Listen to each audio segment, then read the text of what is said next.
ಖೈದಿಯಾಗಿ ಬಂದವಳು ಮೊಘಲ್ ಸಾಮ್ರಾಜ್ಯದ ರಾಣಿಯಾಗಿದ್ದು ಹೇಗೆ? ಇರಾನಿನಿಂದ ಖೈದಿಯಾಗಿ ದೆಹಲಿಗೆ ಬಂದ ಯುವತಿ ಮಹಾರಾಣಿಯಾಗಿದ್ದು ಹೇಗೆ? ಇಡೀ ಮೊಘಲ ಸಾಮ್ರಾಜ್ಯವನ್ನೇ ತನ್ನ ಕಣ್ಣಂಚಿಲ ಆಡಿಸಿದ ಅಪ್ರತಿಮ ಸುಂದರಿ ಈಕೆ.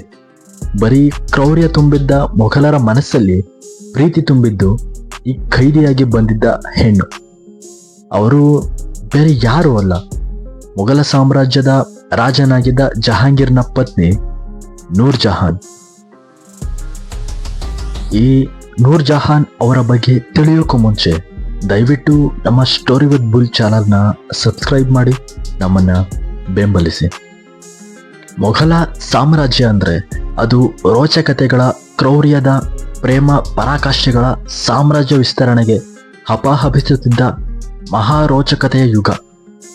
ಇಲ್ಲಿ ಒಂದು ಹೆಣ್ಣಿಗಾಗಿ, ಪ್ರತಿಷ್ಠೆಗಾಗಿ, ಧರ್ಮ ಹರಡುವುದಕ್ಕಾಗಿ, ಇಡೀ ಭಾರತದಲ್ಲಿ ಇಸ್ಲಾಂ ಸ್ಥಾಪನೆಗಾಗಿ, ಹೀಗೆ ಹಲವಾರು ಉದ್ದೇಶಗಳಿಗಾಗಿ ಯುದ್ಧಗಳು ನಡೆದಿವೆ. ಈ ಮೊಘಲ ಸಾಮ್ರಾಜ್ಯದಲ್ಲಿ ನಮಗೆ ಪರಾಕ್ರಮಿಗಳ ಜೊತೆಗೆ ಮಹಾಕ್ರೂರಿಗಳು ಸಿಗ್ತಾರೆ. ಅದೇ ರೀತಿ ಹೆಣ್ಣಿಗೆ ಮರುಳಾಗಿ ಅವಳಿಗಾಗಿಯೇ ವಿಶ್ವದಲ್ಲಿಯೇ ಅದ್ಭುತ ಎನಿಸುವಂತಹ ಸ್ಮಾರಕಗಳನ್ನು ಕಟ್ಟಿದವರು ಇದ್ದಾರೆ. ಹೀಗೆ ಮೊಘಲ ಸಾಮ್ರಾಜ್ಯದಲ್ಲಿ ಸುಂದರತೆಯನ್ನೇ ಮೈಮೆತ್ತಿಕೊಂಡು ಬಂದಂತೆ ಇದ್ದ ಯುವತಿಯೊಬ್ಬಳು ಖೈದಿಯಾಗಿ ಬಂದು ನಂತರ ಇಡೀ ಮೊಘಲ ಸಾಮ್ರಾಜ್ಯದ ಚುಕ್ಕಾಣಿಯನ್ನೇ ತನ್ನ ಬೆರಳಿನ ಸನ್ನೆಯಲ್ಲಿ ಆಡಿಸಿದ್ದು ನೂರ್ ಜಹಾನ್. ಮೊಘಲ ಸಾಮ್ರಾಜ್ಯದ ದೊರೆಗಳಲ್ಲಿ ಕೇಳಿಬರುವ ಪ್ರಸಿದ್ಧ ರಾಜರ ಹೆಸರುಗಳಲ್ಲಿ ಶಹಜಹಾನ್ನ ಹೆಸರು ಕೂಡ ಒಂದು. ಆತನ ಕೊನೆಯ ಪತ್ನಿ ನೂರ್ ಜಹಾನ್ ಬಗ್ಗೆ ಭಾರತೀಯ ಇತಿಹಾಸದ ಪುಟಗಳಲ್ಲಿ ರೋಚಕತೆಯ ಅಧ್ಯಾಯಗಳು ತುಂಬಿರುವ ಒಂದು ಭಾಗವೇ ಇದೆ. ನೂರ್ ಜಹಾನ್ ಒಂದು ಕಾಲದಲ್ಲಿ ಅರಮನೆಯ ಪರದೆಯ ಹಿಂದೆ ಕುಳಿತುಕೊಂಡೇ ಇಡೀ ಮೊಘಲ ಸಾಮ್ರಾಜ್ಯವನ್ನ ತನ್ನ ಬೆರಳಂಚಲ್ಲಿ ಆಡಿಸ್ತಿದ್ಲು ಎಂಬ ಐತಿಹಾಸಿಕ ಉಲ್ಲೇಖಗಳು ನಮಗೆ ನಮ್ಮ ಇತಿಹಾಸದಲ್ಲಿ ಕಾಣಸಿಗ್ತವೆ. ಹಾಗೆ ನೂರ್ ಜಹಾನ್ ಈ ಹಿಂದೆ ಎಂದೂ ಕಾಣದ ಮೊಘಲ ಸಾಮ್ರಾಜ್ಯದ ಅತ್ಯಂತ ಶಕ್ತಿಶಾಲಿ ರಾಣಿಯರಲ್ಲಿ ಒಬ್ಳು ಅಂತ ಕೂಡ ಹೇಳಲಾಗುತ್ತೆ.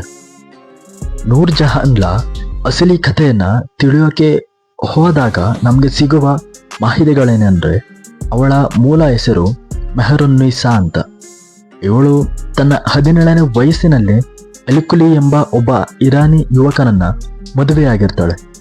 ಆದರೆ ಅಲಿಕುಲಿಯನ್ನ ಮೊಘಲ ಸಾಮ್ರಾಜ್ಯಕ್ಕೆ ದ್ರೋಹ ಮಾಡ್ದ ಅನ್ನೋ ಕಾರಣಕ್ಕೆ ಆತನನ್ನ ಕೊಲ್ಲಲಾಗುತ್ತೆ ಮತ್ತು ಮೆಹರುನ್ನೀಸಾಳನ್ನ ದಿಲ್ಲಿಗೆ ಖೈದಿಯಾಗಿ ಕರೆದುಕೊಂಡು ಬಂದು ಬಾದ್ಶಾ ಅಕ್ಬರ್ನ ಶಾಹಿ ಹರಾಮ್ನಲ್ಲಿ ಇಡಲಾಗುತ್ತೆ. ಮೆಹರುನ್ನೀಸಾ ಸೌಂದರ್ಯಕ್ಕೆ ಮತ್ತೊಂದು ಹೆಸರಿದ್ದಂತೆ. ನೌರೋಜ್ ಉತ್ಸವದಲ್ಲಿ ಮೊದಲ ಬಾರಿಗೆ ಜಹಾಂಗೀರನಿಗೆ ಮೆಹರುನ್ನೀಸಾಳನ್ನ ತೋರಿಸಲಾಗುತ್ತೆ.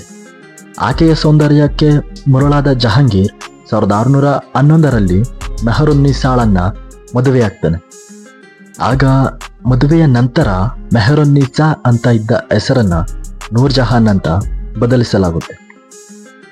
ನೂರ್ ಜಹಾನ್ ಎಷ್ಟು ಸುಂದರಿಯೋ ಅಷ್ಟೇ ಬುದ್ಧಿವಂತೆಯೂ ಕೂಡ ಆಗಿರ್ತಾಳೆ. ಅಷ್ಟು ಮಾತ್ರವಲ್ಲದೆ ಶಸ್ತ್ರವಿದ್ಯೆಯನ್ನ, ಯುದ್ಧ ಕಲೆಗಳನ್ನ ಚೆನ್ನಾಗಿ ಕರಗತ ಮಾಡ್ಕೊಂಡಿರ್ತಾಳೆ.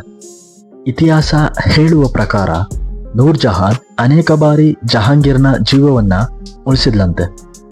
ಆಕೆಯ ಸೌಂದರ್ಯ ಹಾಗೂ ಇಂತಹ ನೂರಾರು ಗುಣಗಳಿಂದಾಗಿ ಜಹಾಂಗೀರ್ ಆಕೆಗೆ ಸಂಪೂರ್ಣವಾಗಿ ಭಾವಪರವಶನಾಗಿ ಅವಳಲ್ಲಿಯೇ ಕಳೆದು ಹೋಗಿದ್ದ. ಅದು ಅವಳ ಆಧಿಪತ್ಯವನ್ನ ಮೊಘಲ ಸಾಮ್ರಾಜ್ಯದಲ್ಲಿ ವಿಸ್ತರಿಸೋಕೆ ಅನುಕೂಲವಾಯಿತು. ಅರಮನೆಯ ಪರದೆಯ ಹಿಂದೆ ಕುಳಿತುಕೊಂಡೇ ಇಡೀ ಮೊಘಲ ಸಾಮ್ರಾಜ್ಯವನ್ನ ತನ್ನ ಕಣ್ಣ ಇಶಾರೆಯ ಮೇಲೆ ನಡೆಸತೊಡಗಿದ್ಲು. ಮೊಘಲ ಸಾಮ್ರಾಜ್ಯದಲ್ಲಿ ಮೊದಲ ಬಾರಿ ರಾಣಿಯೊಬ್ಬಳ ಚಿತ್ರ ಅಂದಿನ ಕಾಲದ ನಾಣ್ಯಗಳ ಮೇಲೆ ಮೂಡತೊಡಗಿದ್ವು.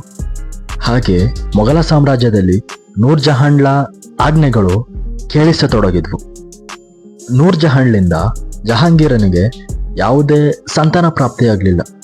ಕೊನೆಗೆ ನೂರ್ ಜಹಾನ್ ತನ್ನ ಮೊದಲ ಪತಿಯ ಮಗಳನ್ನ ಜಹಾಂಗೀರನ ಅತ್ಯಂತ ಕಿರಿಯ ಪುತ್ರ ಶಹರಯಾರನಿಗೆ ಕೊಟ್ಟು ಮದುವೆ ಮಾಡ್ತಾಳೆ. ಇಲ್ಲಿಗೆ ಮುಗಿಯದ ಆಕೆಯ ಸಾಮ್ರಾಜ್ಯದ ಮೇಲಿನ ಹಿಡಿತ ಮುಂದೆ ತನ್ನ ಸೊಸೆಯ ವಿವಾಹವನ್ನ ಜಹಾಂಗೀರನ ಮಗ ಶಹಜಹಾನ್ನೊಂದಿಗೆ ಮಾಡಿಸ್ತಾಳೆ. ನೂರ್ ಜಹಾನ್ ಸೊಸೆಯ ಹೆಸರೇ ಮಮ್ತಾಜ್. ಇವಳ ನೆನಪಿಗಾಗಿಯೇ ಆಗ್ರಾದಲ್ಲಿ ಶಹಜಹಾನ್ ತಾಜ್ ಮಹಲ್ ಅನ್ನ ಕಟ್ಟಿಸಿತ್ತು. ನೂರ್ ಜಹಾನ್ ಹಾಗೂ ಶಹಜಹಾನ್ ನಡುವೆ ಸಂಬಂಧ ಅಷ್ಟೇನು ಸರಿಯಾಗಿ ಇರಲಿಲ್ಲ. ಹೀಗಾಗಿ ಆಕೆ ಜಹಾಂಗೀರನ ನಂತರ ಶಹರಾಯನ್ ಮೊಘಲರ ದೊರೆಯಾಗಬೇಕು ಅಂತ ಬಯಸ್ತಾಳೆ. ಆದರೆ ಇದು ಶಹಜಹಾನ್ಗೆ ಗೊತ್ತಾಗಿ ಅವನು ಇದು ನಡೆಯದಂತೆ ಸರಿಯಾದ ಷಡ್ಯಂತ್ರವನ್ನ ನಡೆಸ್ತಾನೆ. ಅದರಲ್ಲಿ ಯಶಸ್ವಿ ಕೂಡ ಆಗ್ತಾನೆ.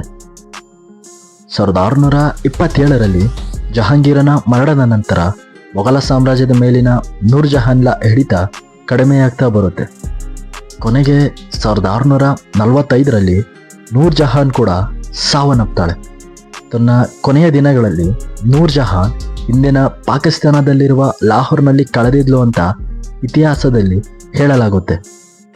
ಸೊ ನೋಡಿದ್ರಲ್ಲ, ಕೇವಲ ಒಬ್ಬ ಖೈದಿಯಾಗಿ ಅಕ್ಬರನ ಸಾಮ್ರಾಜ್ಯಕ್ಕೆ ಬಂದ ನೂರ್ ಜಹಾನ್ ತನ್ನ ಸೌಂದರ್ಯದಿಂದ, ತನ್ನ ಬುದ್ಧಿ ಚಾಣಾಕ್ಷತನದಿಂದ ಹೇಗೆ ಮೊಘಲ ಸಾಮ್ರಾಜ್ಯವನ್ನ ತನ್ನ ಕಣ್ಣ ಇಶಾರೆಯಲ್ಲೇ ಆಳಿ ಹೋದ್ಲು ಅಂತ. ಮುಂದಿನ ವಿಡಿಯೋಗಳಲ್ಲಿ ಇದಕ್ಕಿಂತ ಹೆಚ್ಚು ಆಸಕ್ತಿಕರ ವಿಷಯಗಳನ್ನು ನಿಮ್ಮ ಮುಂದೆ ತರೋ ಪ್ರಯತ್ನ ಮಾಡ್ತೇನೆ. ಆ ವಿಡಿಯೋಗಳೆಲ್ಲ ನಿಮಗೆ ತಲುಪಬೇಕಾದ್ರೆ ದಯವಿಟ್ಟು ನಮ್ಮ ಸ್ಟೋರಿ ವಿತ್ ಬುಲ್ ಚಾನಲ್ನ ಸಬ್ಸ್ಕ್ರೈಬ್ ಮಾಡಿ ನಮ್ಮನ್ನು ಬೆಂಬಲಿಸಿ. ಧನ್ಯವಾದ.